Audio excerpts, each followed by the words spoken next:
कल की बांसुरी। एक सुहाना सा दिन होता है और मगन, रामलाला, चंदन, राजन, तपन और गोलू के पापा गांव के बरगद के पेड़ के नीचे बैठकर अपनी शाम की गपशप कर रहे हैं।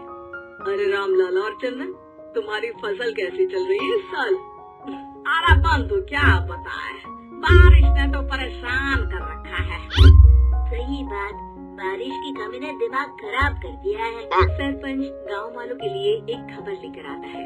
अच्छा मेरे गांव के भाइयों, सुनो जरा, हमारी सरकार ने किसानों के लिए शहर में एक सेमिनार का आयोजन किया है, जिसमें वो खेतों के बारे में और भी कुछ जानकारी देंगे।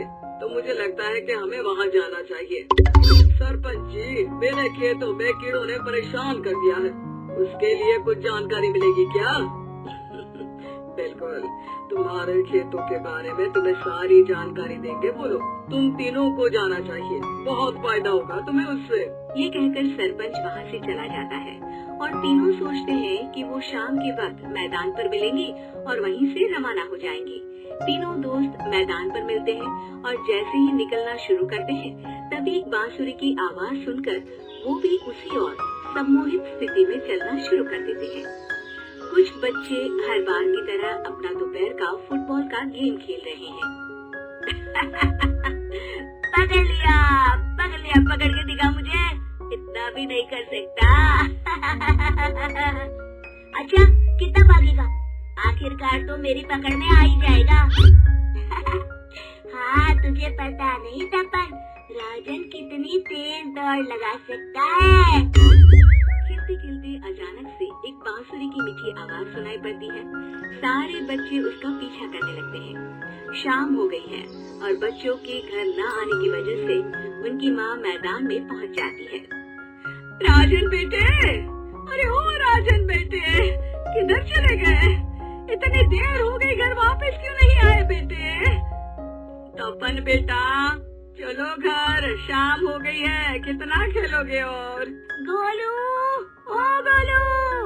तीनों की माँ एक दूसरे को देखने लगती है और उन्हें एहसास होता है कि उन तीनों के बेटे घर आए ही नहीं। अरे राजन और गोलू की मम्मी, आप इधर? राजन और गोलू घर नहीं आए क्या अभी तक? नहीं तो दोपहर में राजन मुझे बताकर गया था कि वो तपन और गोलू के साथ खेलने जा रहा है। मैंने सुना है कि गांव में एक चुड़ैल घूम रही है, कहीं वही तो नहीं ले गई ना हमारे बच्चों को? ऐसा कुछ नहीं हुआ होगा, हम तीनों अलग अलग जगह ढूंढते हैं, इधर ही खेल रहे होंगे तीनों बच्चे। ये कहकर तीनों बच्चों की माएं उन्हें ढूंढने निकल गई। बहुत देर हो गई और फिर भी तीनों बच्चे मिले नहीं। तीनों की माएं मैदान पर फिर से मिलती है। सुनिए जी, ये तीनों मिल ही नहीं रहे और मेरे दिमाग में बहुत बुरे बुरे ख्याल आ रहे हैं। आप चिंता मत कीजिए, हम सरपंच से जाकर बात करते हैं, वो हमारी मदद करेंगे। गोलू की माँ सही कह रही हो, चलो चलते हैं। एक उम्मीद की आशा लेकर तीनों अपने बेटों की फिक्र में सरपंच के घर जा पहुँचती है। सरपंच अपनी शाम की चाय पी रहे हैं और अखबार पढ़ रहे हैं। तभी तीनों की माँ हड़बड़ी में भागकर उनके पास आती है। अरे अरे, आप तीनों इतनी डरी हुई क्यों हो? क्या हुआ? इसे क्या बात हो गई? तिवारी जी, हमारे लड़के दोपहर से खेलने गए हैं और अब तक लौटे नहीं हैं। हमने उन्हें सब जगह ढूंढा, लेकिन हमें वो मिले ही नहीं, इसीलिए हम भागकर आपके पास आ गए। अच्छा, इनके पिता कहाँ है? ये कुछ काम के लिए शहर गए हैं, इसीलिए हम भागकर आपके पास आए हैं। हाँ, मैं उसके बारे में भूल ही गया था। एक काम कीजिए, मुझे उस जगह लेकर चलिए जिधर वो आखिरी बार खेल रहे थे। सरपंच घर से एक डंडा लेकर तीनों के साथ मैदान की ओर निकल पड़ते हैं। तीनों मैदान पर पहुंच जाते हैं और उन्हें ढूंढने के लिए कुछ सुराग खोजना शुरू करते हैं। आपको कोई ऐसी जगह पता है जहाँ ये तीनों साथ में मिलते हैं? नहीं जी, ऐसी तो कोई जगह नहीं पता। अचानक से वही बांसुरी की आवाज आना शुरू हो जाता है और सरपंच सम्मोहित होकर उस आवाज की तरफ जाना शुरू कर देते हैं। अरे तिवारी जी, आप ठीक तो हैं? कहाँ जा रहे हैं? अरे ओ तिवारी जी, वो हमें सुन नहीं पा रहे हैं क्या? सरपंच बांसुरी की धुन में झुककर उसी दिशा में आगे बढ़ रहे थे। ये आवाज कैसी? ऐसा लग रहा है कि कोई बांसुरी बजा रहा हो। हाँ, सरपंच जी भी उसी दिशा में जा रहे हैं। सरपंच का पीछा कर तीनों मैदान के टूटे हुए बंगले पर पहुंच गए और सरपंच के पीछे दरवाजे के अंदर घुस गए। तीनों बंगले के अंदर झांकते हैं तो देखते हैं कि बहुत अच्छे से संभाला गया है बंगला। उतने में एक हंसी की आवाज आती है। मेरी बांसुरी, तूने मुझे आज तक कभी तंग नहीं किया। हमेशा अपने जादू से लड़कों को खींच लाती है। ये बोलते ही राजन की माँ को तीनों बच्चे और उनके पिता वहाँ चुड़ैल के पास लेटे हुए दिखते हैं। अरे वो देखो गोलू के पापा। अरे रे, अरे गोलू की माँ, आप चुप रहिए ना जरा। उस चुड़ैल ने देख लिया तो हम भी फंस जाएंगे।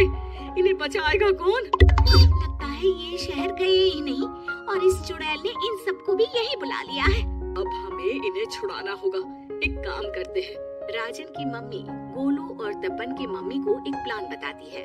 बिल्कुल सही कह रही हो राजन की मम्मी, चलो आज इस चुड़ैल को मजा चखाते हैं। तीनों माएं अपने छुपने की जगह से बाहर निकलती हैं और एक्टिंग करना शुरू कर देती है। ये तो बढ़िया है, अब इसका असर औरतों पर भी हो रहा है। वाह जी वाह। तीनों माएं चुड़ैल की थोड़ा करीब आती है। राजन और गोलू की माँ चुड़ैल को पकड़ लेते हैं और तपन की माँ बांसुरी हाथ से पकड़कर तोड़ देती है। अरे पागल औरत, ये क्या कर दिया? मेरी बांसुरी को तोड़ दिया। अब मेरी शक्ति खत्म हो जाएगी। तुम्हें तो अरे तुझे क्या लगा चुड़ैल कहीं की हमारे बच्चों को और पतियों को हाथ लगाएगी तू? बांसुरी टूटने की वजह से चुड़ैल खाक होकर गायब हो जाती है और सारे लोगों की आंख खुल जाती है। सब अपने परिवार को लेकर उस बंगले से बाहर निकल जाते हैं। कहते हैं ना, नारी